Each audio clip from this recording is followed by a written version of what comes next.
Alright. Bandeko balandi baimboka baibumesana kolanda biso tango nyonso na émission na bino na émission na biso banso oto bengi bongo le diaspora debout. Toye lisusu na masolo moko kitoko na ba révélation moko accablante oto bombela kibino yango to lingito solango na biso na bino. Baimboka boye banini o ezoleka na mboka na biso. Naza toujours na mulobeli wa bino bomesana koyoka tango nyonso ndeko Anderson bala pabo. Donc to sepeli susu ko zo bino liboso bitando ike na confiance bozo pesa biso. En tout cas esuka kaka boete. Bo partage ba émission na biso et ko pesa biso makasi ya ko lukela bino ba information à la source. Ndeko Anderson mbote. Mbote mopanzi sango Didier. Ah, mikole bele to kutanite. Te tozali, toza bien, santé njo teza bien, kaka ndenge tolobaka. Tozalaka na makambo tosalaka. Libanda ya ba émission oyo, toza pe na ba rencontre oyo tokenda batu nda okutana na bango, ba invitation o ba invitaka biso nde tokendaka. Mais soki tozwi temps nde omonaka toyaka pona ko répondre na invitation na yo. Baimboka toza bongo na molobelo ya mboka Anderson. Lelo tokolobela bongo bon ba sujet ebele penza. Tokolobela bongo spécial 30 juin. Lelo ezali moko ezali bongo mokolo indépendant lipanda au Congo tozwaki lipanda. Est-ce que après indépendance égale avant indépendance ou bien changement ezali ou bien comment? Après wana tokolobela likambu ya social, le peuple d'abord, likambu ya Thomson ekititalo, soso ekititalo, et c'est réellement kiti ou bien kitite. Bokolanda vérité nango awa.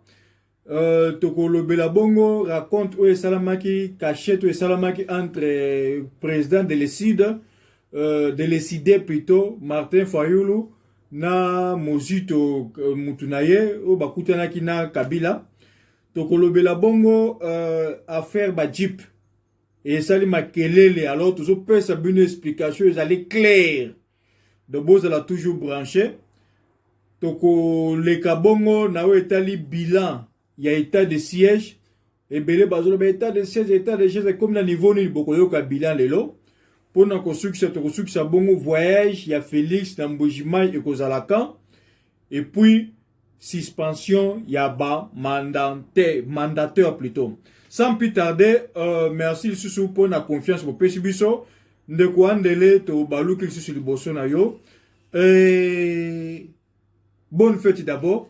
Merci mopanzi sango. Na ba union si bozo landa biso bonne fête na bino mboka ngoto pona do nzamba tinda biso oto botama na makila donc eza Congo. Après tout eza quand même ka mboka na biso hein.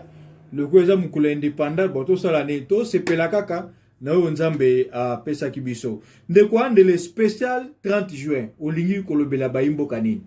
Ya solo toye lisusu liboso na bino balandi ya diaspora debout na mokili mobisika nyonso bozali to pesi bino ba mbote et tozo remercier bino na soutien na bino oyo bozoko pesa biso bozo lakisa ke bolingi biso pe bozo soutenir ba émission na biso bozo soutenir biso d'une manière d'une autre.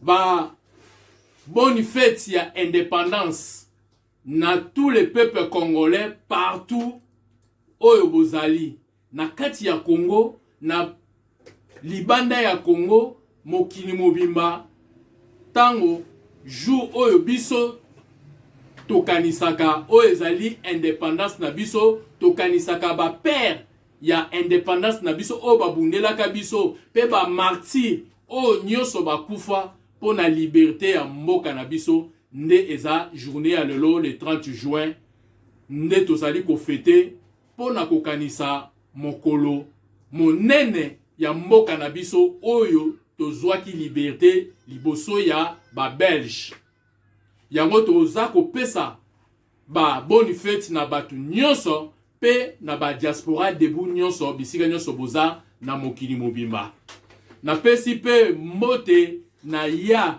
beti kalala na musika bambote mes condoléances na famille Akulai pe na famille Yaya Kabesi na kati na Congo oyo ezali colonel Kabesi topesi ba mes condoléances na mwasi pe na bana na ye nyonso na kati ya mboka na biso République démocratique du Congo.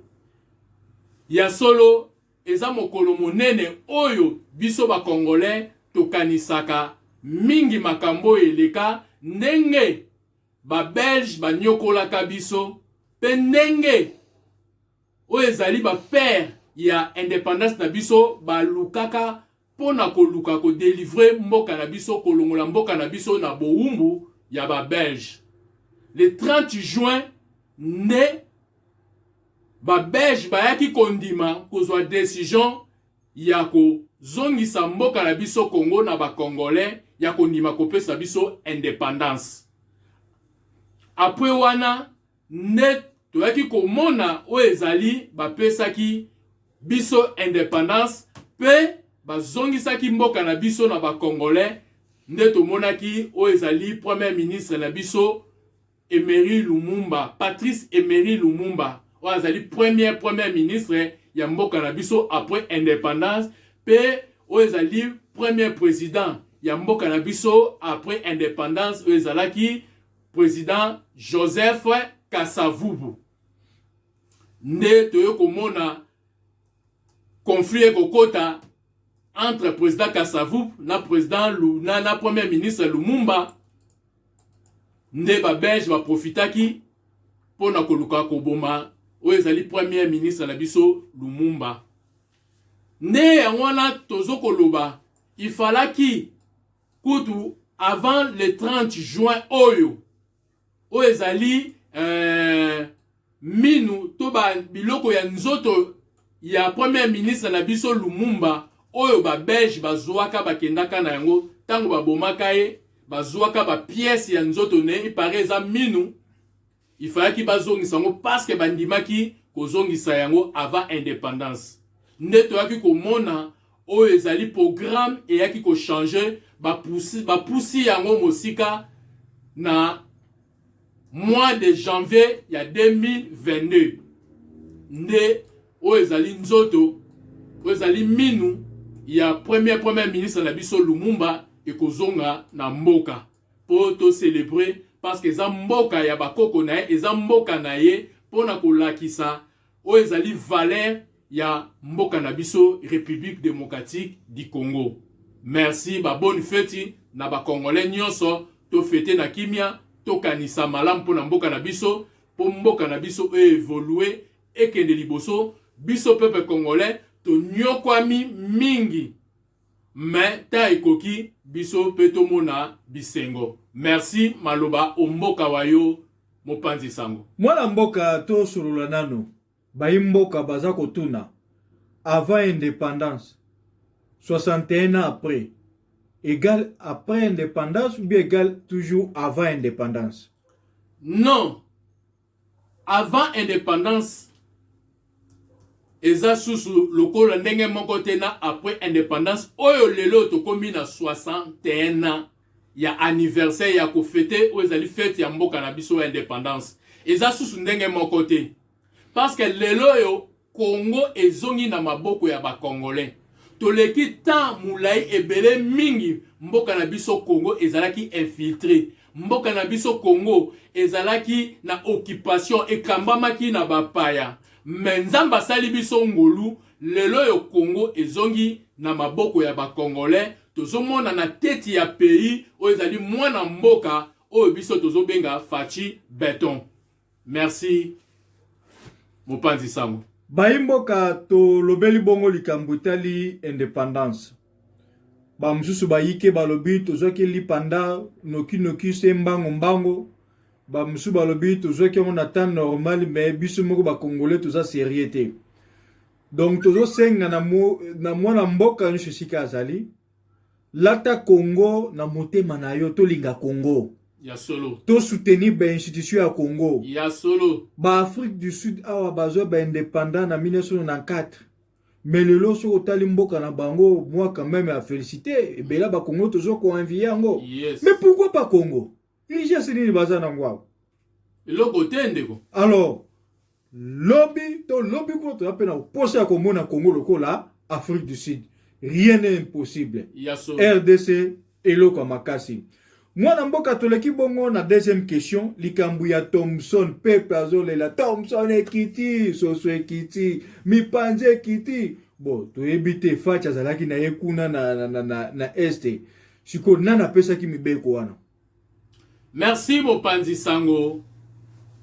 Ezali sango moko ya esengo pona biso pepe congolais. Totondi sami na esengo ya komona gouvernement oyo biso tozelaki oyo tobengaki gouvernement ya bawario. Gouvernement ya le peuple d'abord. Ba prouver na misu ya monde entier que ya solo tozana temps oyo tobengi temps ya le peuple d'abord. Banda président na biso Félix azui pouvoir. Tomoni bato ba critiquer na lolenge nyonso. Bato bazo changer ba critique na bango si e critique. Soki lelo ba critiquer A, lobi ba ko critiquer B. Eloko liboso nini? Ayibi pouvoir. Ayibi pouvoir. Pouvoir wana pepe avota ki ete. Mais tomoni pepe nyonso. Peuple congolais, sima, ya président Félix Tshisekedi Tshilombo. Na ba preuve, ake Angola, to moni peuple, premier voyage na sala, ya okenda Angola, to mona ndenge peuple bayambaye. To moni akendaki na ayoko kende lisusu na Addis Abeba, na Ethiopie, na première réunion o ezali ya Union Africaine. Oyo, ba tsakie mbala moko, première batiaki mbanamoko pardon deuxième vice-président ya Union Africaine. Tomoni ndenge pepe bayambaki ye kuna. Tomoni ndenge pepe bayambaki ye tango akendaki Brazza. Tomoni ndenge pepe bayambaki ye tango akendaki Sénégal. Na bamboka nyonso akendaki aye kotika kutu Afrique akei États-Unis. Tomonaki raconte na ba diaspora bana ya États-Unis. Oyo esalamaka ke même jour na oyo soi-disant bango babenga président Eli na kati ya États-Unis. Po président Eli o bango balobaka président Eli akendaka États-Unis avant Fachi akende États-Unis.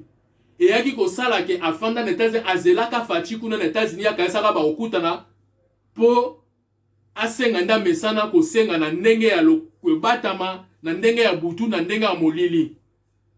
Et salaka ke président Fachi azo sala azui raconte na ba diaspora ya États-Unis na Washington.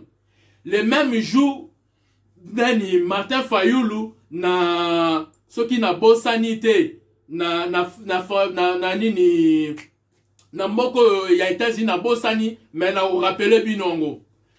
Et sala ke kuna ye Martin Fayulu asala piaka batu bakenda te batu nyonso bakenda na Washington na rencontre na président Félix. Toyo komona aeko sala descente na ye na Belgique ekweya. Ndenge moko na France, Londres kolobate, Allemagne, partout à Tambola. Tomona ke peuple congolais ya solo balakisa bolingo na bango liboso ya président Fachi peuple congolais nde ba votaka ye, nde bazali ko soutenir ye. Pona wana tembesila ba stade de martyrs etonda ba plein oyo même o bango ba mibenga ba président Eli ba koka kosala ba plein wana te.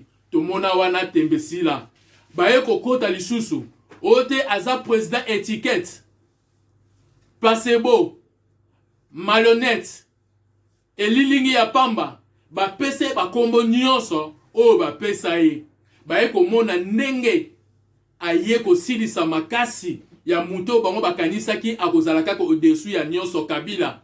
Président Félix a dissoudre Kabila, anéantir makasi ya Kabila, abotoli pouvoir nyonso na maboko.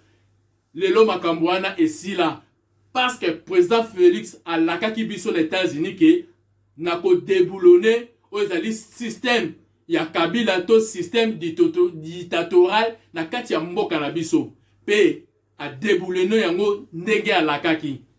Toye komona ba changer sous langage. Na este batu bazo kufa. Na este batu bazo sa nini? président aye ko ça état de siège tomoni lelo kimia na este ba changer batikali siko na loba moko batu bazolia te nzala toye komona lelo gouvernement ya ba wario baye ko kitisa po peuple alia asumba ametelo ndenge loba président son tomoni lelo carton ya soso ekiti elongwe na ba 40 et quelques dollars ekiti ba kitisa ngo na 10 dollars mipanzi ba Thomson tomoni lelo yo en tout cas topesi merci na président olakisi ke oza ya biso oza po na biso pe ozo travailler po na biso peuple congolais et biso tokozalaka reconnaissant na bolamu na yo pe tolobaki ke tozali po na kolakisa misala malamu nyonso oyo président akobanda kosala na mboka na biso tokozala po na komonter pe ko expliquer peuple en tout cas to saluer oyo ezali ba bienfait oyo toza sima na yo président po na ko soutenir yo. Merci maloba mboka yo. Mwana mboka tokata yo malobate tokato malobate malgré décision o ya gouvernement kwei. Ba mesure nini gouvernement aza kozwa contre ba opérateur économique oyo bako tosa décision oyo te. Pour tout le monde déjà fake Fédération des entreprises congolais oyo à la tête nango tout le monde Albert Yuma bazo telemela déjà décision oyo na ba partisan nyonso FCC. Mwana mboka fongola na poke place wana ya solo biso nyonso tolandi yango pe tomoni yango toyebi ke ba opérateur économie nyonso ya Congo bazalaki ba kabiliste parce que batu oyo Kabila yaka kokuta bango na makambo wana Kabila abotolaka bango pouvoir na botola bango business a politiser oyo ezali business ya mboka na biso oyo ezali commerce ya mboka na biso a politiza yango a komisa yango na ba politicien na kati ya PPRD ndeye a imposaki que avant ozala grand homme d'affaires osala business ya minene osala ba affaire ya minene ya mboka na biso il faut okota na PPRD il faut ozala mutu ya PPRD ne omoni apesaki bango idée ya mabe baza kokende kosomba oyo ezali babiloko na bango na ba prix oyo lelo biso toye koyeba na ba 4-5 dollars mais bango bazoya na Congo bazoya koteka yango na ba 40 et quelques 50 dollars en tant que bafutaka taxe te mbebe mabe bopo na nini bafutaka taxe te mutu akontrolaka bango azali te po bango bazalaki likolo ya loi mutu akosimba bango azali te parce que bazalaki ba intouchable ba bomi mboka na biso ba faire souffrir peuple na biso boye ba monisi peuple congolais pasi lelo oyo gouvernement ya ba warrior ya peuple d'abord ba ndimi ba kitisa puis pour peuple à vivre pour peuple abika et bango batoyo batali économie ya mboka bango batu oyo basimbaki business ya mboka batu ndoki ya fake balingi batelemela décision oyo biso peuple congolais tozali lisi likolo ya lisu tozotalela bino décision oyo ya gouvernement yango nde ekosalama toyebi ke gouvernement na biso azwi déjà ba mesure nyonso oyo esengeli pona projet oyo efanda et stabilité ekota na kati ya business ya mboka na biso République démocratique du Congo.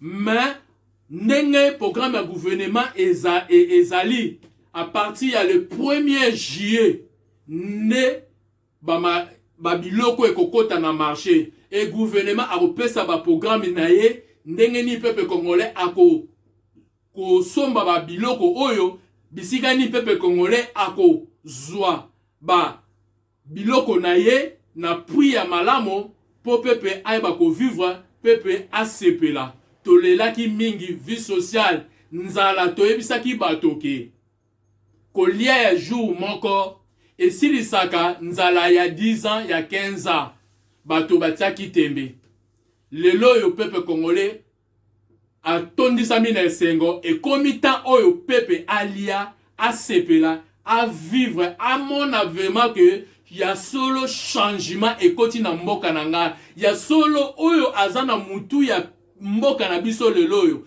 aza peza makila na biso ndeko na biso moko kati na biso il faut to batela ye il faut to soutenir ye il faut to protéger ye po mabe ekomela ye te po to vivre bonheur sur bonheur po après décision gouvernement oyo ba décision mususu ya malamu ya kitoko eza koya pe tomoni ba billet ya ba voyage ya Kinshasa na ba province nyonso ya Congo tomoni ba billet yango ndenge kiti et pe si e facilité peuple congolais ba o basaka business na ba province ba komi na moyen ba ko pepe ko voyager na nzela ya avion pe ba kepe ba sombi ba biloko na bango ba zongi ba osala business na bango ba oyo ba kolinga ko kende ko sala tourisme ba kende ko mona na ba mboka oyo nan ba komate nan ba monate ba kende ko visiter ba ko kipe ko voyager ko kende ko visiter ba village natal na bango na ba province nyonso oyo bango ba yoka na sango na ba este na ba Katanga na ba Kasai bake mona ba Jekamine bake mona ba Miba bake mona ba Ngomba ba montagne ba volcan mutu nyonso oyo akoki kozala capacité ya kokende lelo yo gouvernement facilité peuple congolais pour na kosala tour ya mboka République démocratique du Congo. Merci. OK, mwana mboka tolandi biso nyonso souci ya gouvernement de Wario balobi le peuple d'abord. Donc tous a toujours posé ceux qui bateau vraiment baliba congolais vraiment balingi peuple bakote mais la décision té. Au contraire bakotiana maboko baye banengeni bakoki ko concrétiser souci ya peuple. Yes. Donc avec Dieu tout est possible. Tokiti bongo na lisolo moko zo bete ma mikolo mingi oh lisolo ya les 3 cas. Na ebito so bien 3 cas.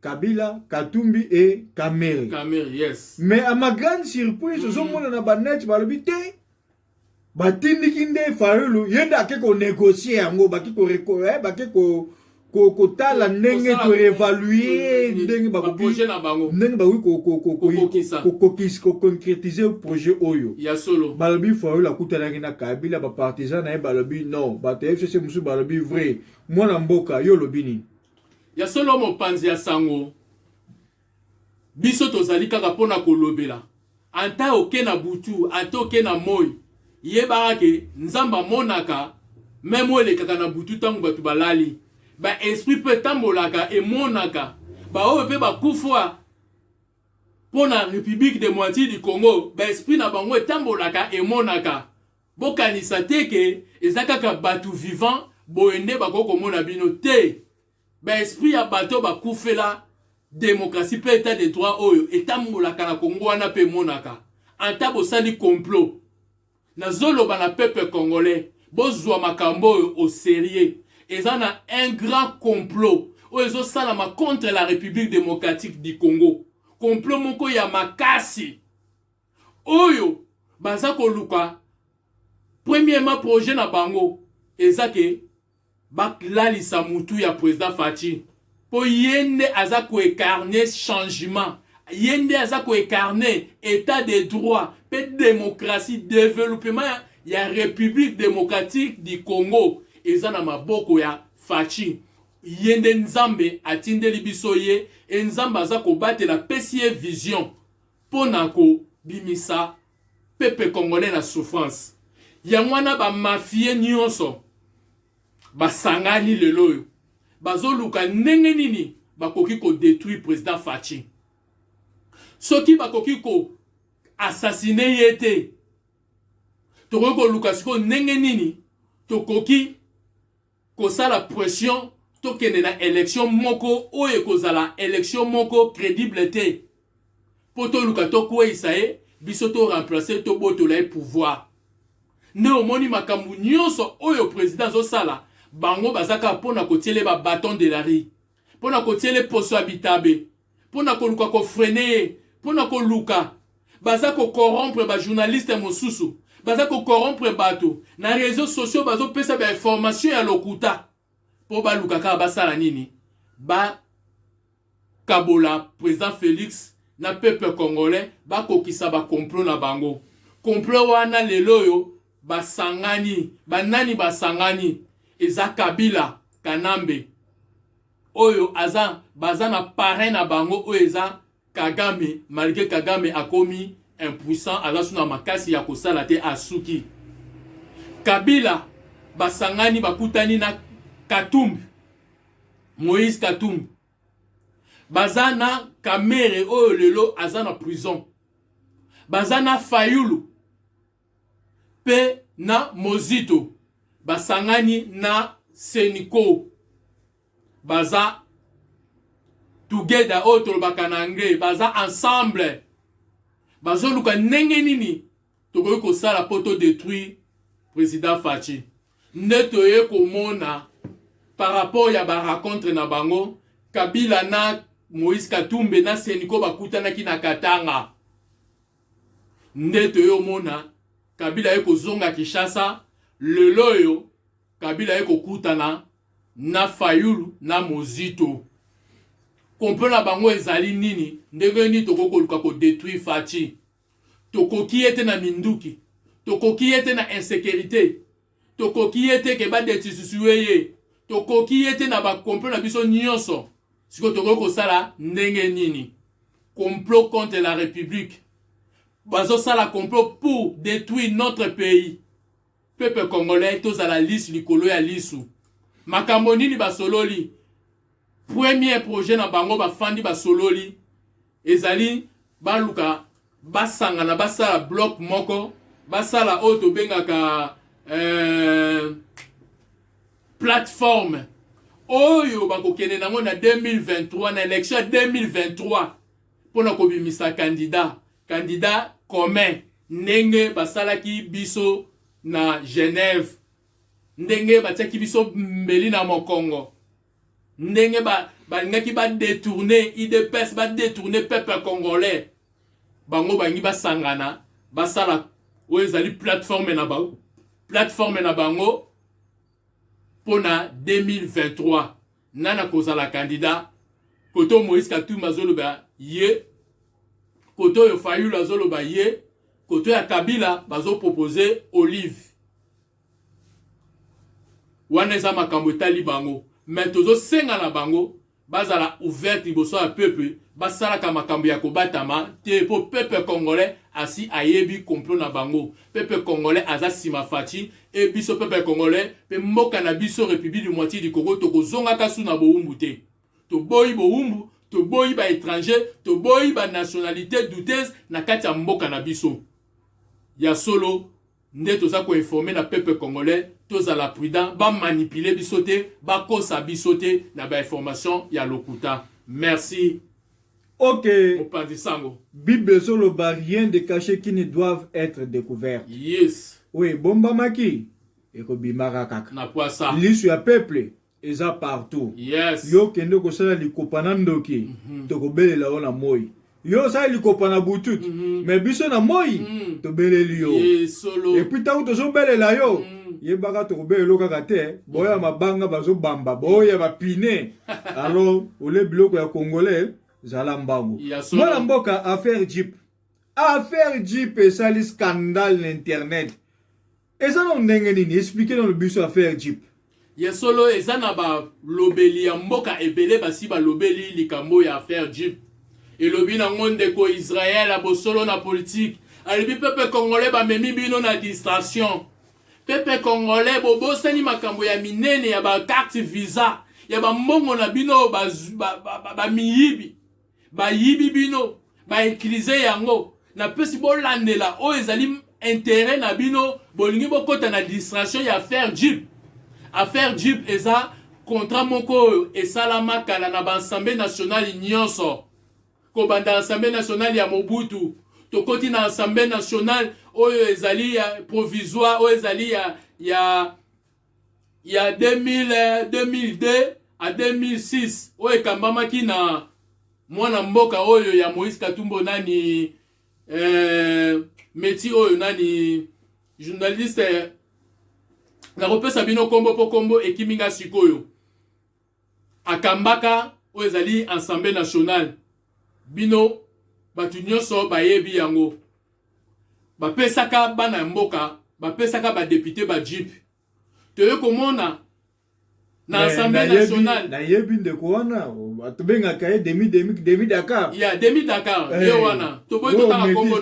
kombo na ye demi Dakar ouais merci mopanzi sango toye komona na Assemblée nationale ya Vital Kamerhe bapesa bajip toye komona na Assemblée nationale oyo ya Obe Minako bapesa bajip elingi koloba ke eza contrat oyo ezalaka Assemblée nationale na compagnie oyo ezali ya mituka bazwaka ba mituka to ba jeep na crédit tango gouvernement et Assemblée nationale azwaka yango apesi na ba député et puis azokata ba député mongo chaque fin du mois pona kofutaka ndambo mais erreur eutaki wapi po makambo oyo ekoma boye problème ezalaki que président Mbosso ne azalaki infiltré na maloba na ye président Mbosso ya kanisaki soki azi honneur wana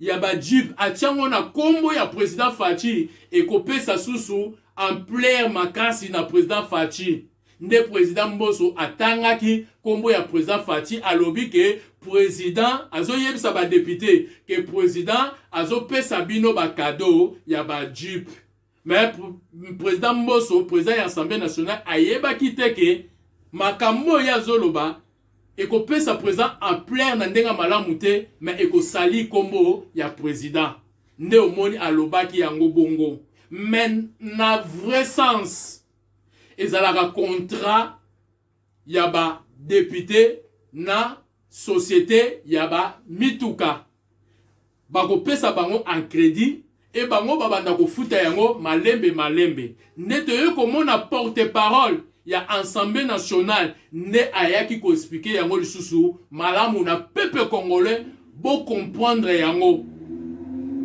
boyeba yango ke likambo ya président kutu eza kuna te eza kaka likambo ya biso ba député nete yo komona lisusu intervention ya député Eliezer honorable Eliezer Tambwe aye koloba lisusu mais eloko yo Eliezer asengi bayebisa bango combien babanda kokata bango par mois bayebaka eza teke na mois mutomo na mbamo bokati $3,000 $4,000 te il fallait muto ayeba a signer ozali ba papier esengaka ba signer wana pona contrat wana ayeba ke chaque fin du mois na salaire na ye bobando kata ye autant abando tika na autant po asala programme na ye malamu po abika pena libota na ye yango wana peuple congolais tozolo bana bino likambo ba jip eza distraction eza likambo oyo ekosilaka pete même ba Assemblée nationale oyo ekobanda koya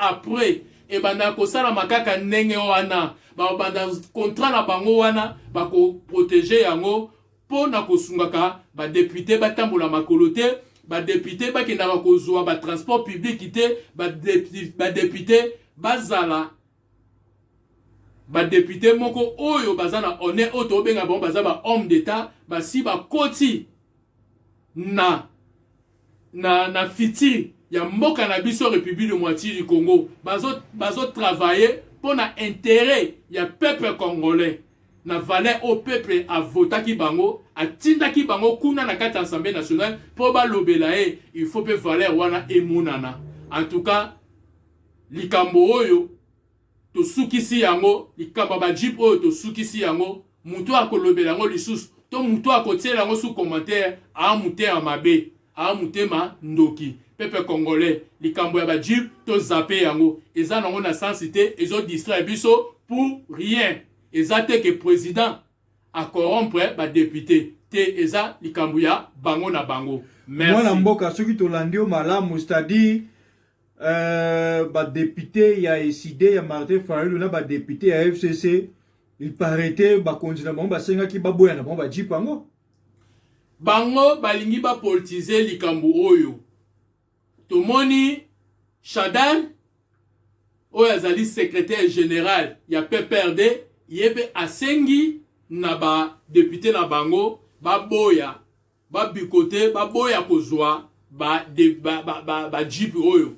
Tomoni pe koto ya Lamuka ya Martin Fayulu bango pe baza kosenga me bango bazo kosenga me ba député na bango baboyi koyoka bango ba député na bango baza kosenga bayeba kaka montant nini oyo bakobanda kokataka bango chaque fin du mois. Et loko ba député na bango bazo senga ba député na bango parce que nini bureau ya Assemblée nationale abimisaki mikanda pona kopesa na ba député ba signer. Tomoni ba député moko te oyo aboya ki to réclamer lobi ki ngana kozwa jipi wana te bango nyonso baza d'accord mais loko baza kosenga bayeba montant nini oyo. Donc bazo senga fichier, oui merci, bazo senga fichier po ba signer bayeba montant nini oyo babando kata bango par mois. Problème eza makasi nde yango wana. Ok, baimboka tolandi bongo balingi ba distraire biso likambo ya ba jeep kutu te bayebi na bango ngo eza coutume ezalaka banda kala. Yes. Député aza na droit ya kozala na mutuka, pourquoi pas même ndako bapesaka bango. Yes. Mais ba député ya lelo bazolia nyonso na me balingi kobundela peuple te nde mabesi ko tozomona yango wana. Na tango kala ba mouvance leto monaka sira Mobutu ba ibu apesaka ba député ba pajero ou bapesaka na ba japonais ba tia compagnie na Afrique du Sud bapesaka ba député ba pajero bapesaka ba mouvance ba pajero. Yes. Donc eza coutume moko eza nango normal. Malheureusement pour na lelo tozomona mabe. Pourquoi? Parce que député na biso ya Congo balingi ko bundela su peuple te bakomi ko senga mwa kanyaka po bakotela ka batu wana me fachi a corrompe mutu moko te. Point et barre. Tozongela nde dossier état de siège batika biso ba distraction ya ba jeep. Tozongela dossier ya ba carte ya visa batika biso ba distraction ba jeep wana toza kuna te. Ndeko lokoto lobele état de siège tozonga nanu pe mwa soko ko beta na mwa lombango. Situation l'état de siège eza ndenge nini sikoyo? Est-ce que toyoka ki babakisi 15 jours? Est-ce que 15 jours soke sili état de siège pe sili mbala moko makamyo se sili ou bien ndenge nini? Mwana mboka ya pesa biso ndimbolele biso na beaucoup ces ndenge nini? Ya solo bana ya Congo nazoyebisa bino état de siège eza positif. Résultat nango positif na ndenge okutoka kite. Topesi merci na ba procureur ya cour constitutionnel ndenge bayebisi na ba député na ba sénateur bozo kende congé ma ba congé na bino bo kende musika te boza la pembeni pour chaque fois président kozala na posa bo bakisele ba jour pour na état de siège boko banda kosangana pour na kopesa président ba jour permission pour abakisa ba jour état de siège et continuer et kosilaka sikoyo te état de siège et kozalaka tant mosusu ti mandat ya président Félix ekosila ba soda ba kozalaka na est kuna pour na ko sécuriser o ezali peuple pour na kimia ya peuple congolais na est ezala assuré ezo senga o ezali kaka basoda bazala kuna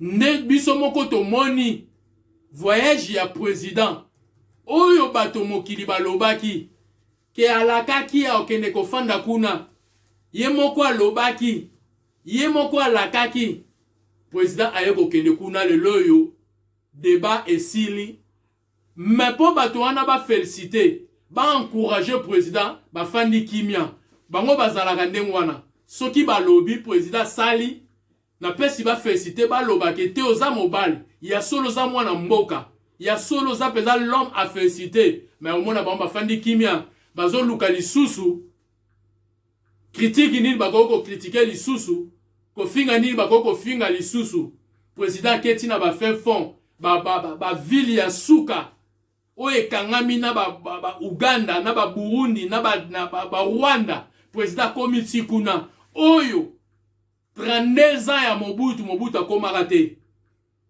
18 ans ya Kanambe alias Kabila atikala kokoma na ba territoire wana te maleloyo 2 ans et demi président Fachi andimi kodiata makolo na ye kuna na ba territoire moko ezalaki ba territoire occupé oyo esimbamaki na ba Rwandais na ba Ugandais na ba paya oyo esimbamaki na ADF na ba yini ya Congo oyo ezalaki ke soki mokonzi ya mboka ke kuna kombo neza liwa tomonaki na campagne soki tozongi sima na campagne ya 2018 président tanga sisi na Beni alingi akende na Butembo toyo komona baye ko informer président kokende na Butembo te po kuna plan moko eza ya mabe contre yo na Kamere soki bokei bakoboma bino président anila o ezali voyage na ye na Butembo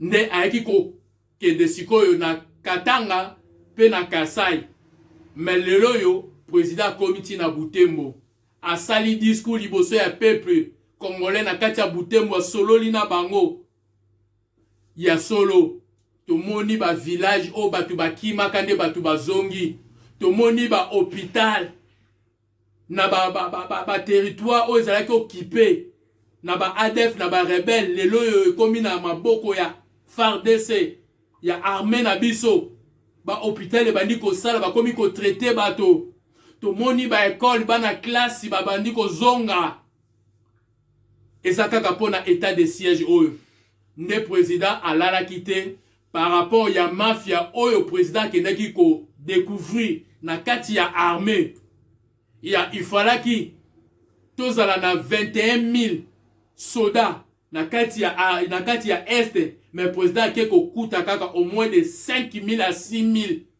soldats kaka na kati ya est wapi 16 000 soldats oyo biso toyebaki o gouvernement yebaki porté disparu eyebani te ba munitions oyo gouvernement tindaka ba salaire oyo gouvernement tindaka ya 21 000 kaka 5 000 nde bazwaka yango 5 000 soldats kaka nde bazwaka ebongo 16 000 ekendaka wapi nzoka ba miyibi ya Congo nde bayibaka baliaka ngo nzoka infiltration ekota ti na kati ya armée infiltration ekota na kati ya armée balie gouvernement balie mbongo ya peuple congolais bayibi biso toyebi ke baza 21 000 soldats na kati ya est nzoka baza 5 000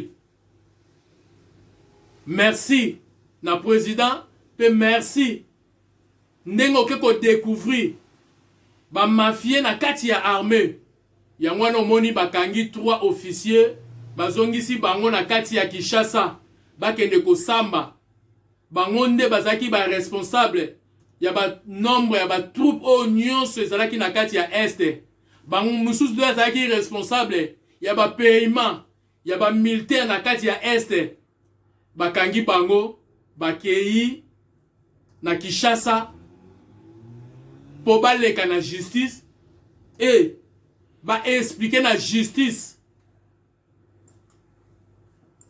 pour na nini toza kaka na 5 000 na place ya 21 000 mbongo ekendaka wapi ba munition ekendaka wapi nde bakosamba nde tokoyeba ndenge nini bango bakosamba tokoye lisusu liboso na bino po to expliquer bino nini bango balobi ba révélation nini bango babimisi bazalaki ko travailler na banani nde toyo komona lisusu oyo ezali lisusu groupe lisusu ya basoda oyo bautaki formation na Egypte kango bazongi président lobi te il faut bokende kolakisa musala na bino bouti kozwa bouti kotanga na est pona confirmer kimia ya est nde président aye kotinda bango lisusu baza plus de 12 000 à 13 000 oyo ezali bataillon ya basoda oyo ekei na est nde kuna bakopartage bango misusu bakotinda bango na Nord Kivu,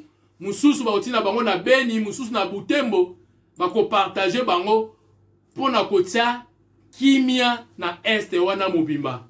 En tout cas, état de siège ezokende malamu, ezali peza positif, bilan nango eza positif, nyonso eza malamu. Ok, baimbo katolandi bongo état de siège bobanga na binote. Procureur asa lobi na ba député que non ko kende soki vacances no musika te. Poso ba beti piolole pa boyemba boye ko signer état de siège. Ba kanisa ko sila siko te soki banguna nano bakete. Non. Moi la mboka tozolo bela bongo lisusu likambo ya président de la République. Likambo etali voyage naye. Est-ce que prochain voyage na ndenge service ya communication présidentielle zolobela est-ce à kozonga lisusu na Goma ou bien azokende na province mususu? Ya solo biso nyonso to zolanda ba programme o ezali présidentiel ndenge baza ko bimisa yango misu na biso eza likolo ya mwana mboka na biso o aza ndeko na biso makila na biso président Fachi.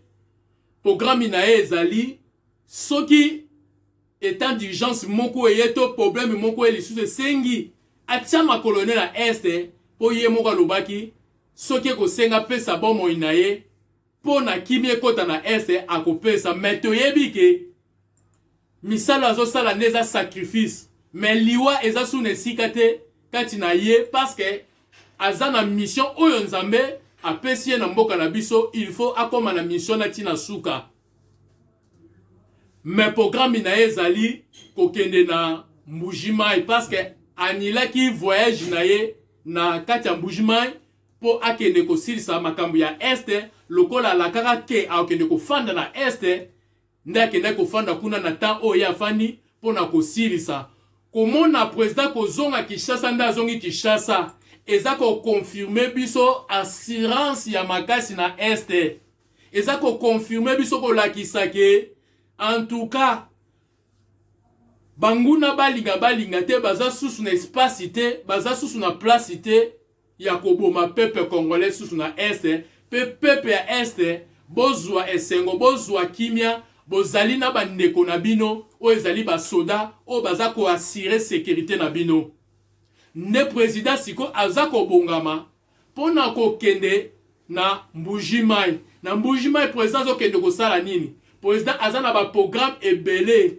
oyo azako kende ko fongola il faut ebanda misala ebele oyo esengeli ebanda na kati ya Mbujimai ezana ba compagnie oyo esengeli batonga na kati ya Mbujimai pe constitution ya constitution ya ba nzela na kati ya Mbujimai ne sengaki président akende ko fongola ba makambo anyose banda e PPP ya Mbujimai ba sepela po banda ba votaka ye na 2018 banda zalaka kuna na campagne oyo ya présidentielle atikali ko koma suskuna te ko tsama colonel sukuna te ya ngwana alingi kokende alingaki te akende kaka voyage kaka ya kokende mais alingaki tanga kokende ezala voyage moko ya ouverture ya makambu ebele pona peuple congolais na kati ya Mbujimai nde voyage ya président na Mbujimai eza yango wana.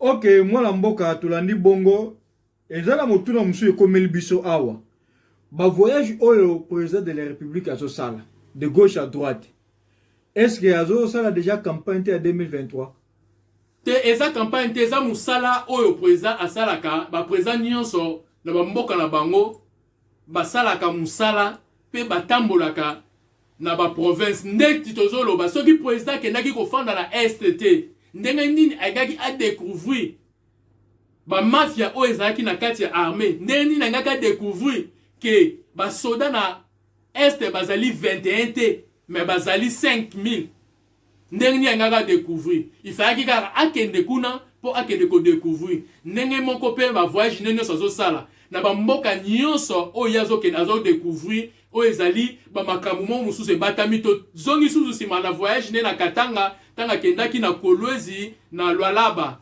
tanga kendaki ko kutana na ba chinois to monaki makambo akende ko découvrir penda gangela ki ba chinois ndenge pa lobaki na bango il faut président a voyage akandengwana na kati ya voyage nde azoko découvrir makambo mosusu. Ok, moi mboka tokomi bongo na suka. Dernière question, toza nango awa. Suspension des mandataires dans les entreprises publiques. Est-ce que esa politique était Félix azo sala pona ko remplacer Batunaye ou bien azo longola kaka miyibi ou bien lokola yena FCC bazo yo kanata linga longola batu sur FCC atia bato union sake? Qu'est-ce qui se passe au juste? Suspension wana ezali likambo ya président Félix Cité. Ezali rapport ya IGF o ezali Gilles Alingedi. Asali o ezali musala nae a auditionner o ezali ba entreprise nyonso public ba entreprise o ezali ya l'État. Ake kokuta o ezali ba détournement ya minene ya ba million o ndeko ngana yo soki tozoyoka makambo yo ezopesa biso kanda tangu peuple congolais zoyoka makambo yo peuple congolais aza kolela ezopesa peuple congolais kanda na motema nde tangu IGF akotisi rapport na ye na justice justice akomi na posa ya ba mandataire wana bakoki baya ko se présenter liboso ya justice ne omoni gouvernement pour a faciliter justice ne aye ko kotisa ba décision wana ya ko suspendre ba mandataire nyonso oyo ba kombo na bango ezali na kati ya rapport ya IGF nde il faut ba passer na justice ba kende ba samba ba oyo ba kozala ba innocent ba kozongela misala na bango me ba oyo ba kokanga bango na mbeba baliaki mongo ya peuple bayibaki bozu ya peuple en tout cas bino bokozonga te place na bino eza makala eza nango likambo te ke président aza kokana atia batu ya union sacrée to atia batu ya IDPS te président kutu aza na ye na makanisi wana te eza musala justice na o ezali inspection ya finance nde baza kosala musala wana. Merci. Ok, Baimboka, tout est bien qui finit bien. Donc, tokomi bongo na suka. Na ebite, moi na mboka, soko koi kopesa batumi balimi sa tombote. Ya solo, merci, tozo loba, tozo sengana oya munene, na bakonzi ya IDPS to, na bakonzi ya mboka to ya biso ya union sacrée, to lande la dossier ya ndeko na biso Joël Katende. Akoki kokanga makaka na prison ndengo wana te. Eza na bate bele ba finga ka président bakanga ka bango te baza libre. Pona nini kaka na ndeko na biso Joël Katende lelo yo bakanga akende ko rumela na kati ya prison na rapport ne kako o ya lobaki liboso ya media parce que eza na bate bele bazolo ba mabe contre biso. Pona nini te tozana posa ya président Aïe Jean-Marc Aboundou Oezali le secrétaire général Augustin Kabouya Oezali la capitaine de l'équipe Bambote na bino yangoyo. Merci na musala malamu pe kitoko bino bozo sala topesi bambote na ba congolais nyonso pe na balandi nyonso ya émission na biso diaspora debout nde tozo senga na bino tango olanda ba émission na biso bino pe bo partager yango lisusu na bandeko mususu pepe po pe bazala informé e bobo sana ko s'abonner te nde zali soutien na bino e pa na biso apesi mbote lisusu na Jires ya mama Mylène mbote na bino na mosika mbote na Pascal oyo ezali les grands combattants mbote na ona mosika ndeko Pichu tokutani lisusu na ba émission koya nzamba pambola mboka na biso République démocratique du Congo oyo ya papa na biso Aidina Abala oyo azali père ya réveil ya mboka na biso Congo kende liboso mboka ya super héros papa Etienne Tshisekedi wa Mulumba bambote na mama Marti Lusalu oyo ba honorer le lokola première dame ya mboka na biso ba memeli ba cadeau ba honorer na musala munene oyo ya salaki toza ko féliciter mbote na balandi nyonso tokutani mbala sima. Bye. Ok, tozo rappele bongo na émission koya tokolobela bongo likambo ya 5 ans, tokolobela bongo élection 2023, tokolobela bongo homme d'affaires australien, et puis détournement na Sénat, et puis procureur de la République a saisi sous Sénat pour le dossier à Matata Mpogno, et puis tokosukisa bongo na likambo ya Ngobila na Omari. Totika malamu bozala toujours branché na chaîne na biso bo partager ba émission na biso et comme ça la biso bien